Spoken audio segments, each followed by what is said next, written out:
حضرت امام احمد بن حنبل رحمۃ اللہ علیہ کے مکان کے سامنے ایک لوہار رہتا تھا۔ بال بچوں کی کثرت کی وجہ سے وہ سارا دن کام میں لگا رہتا۔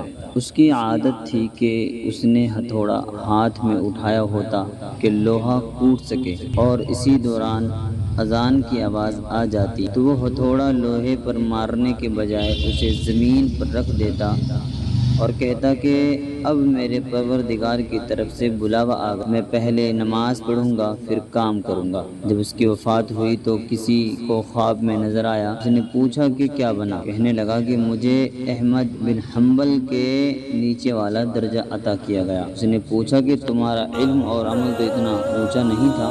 تو اس نے جواب دیا کہ میں اللہ کے نام کا ادب کرتا تھا اور اذان کی آواز سنتے ہی کام کو روک دیتا تھا کہ نماز ادا کروں۔ اس ادب کی وجہ سے اللہ رب العزت نے مجھ پر مہربانی فرمائی۔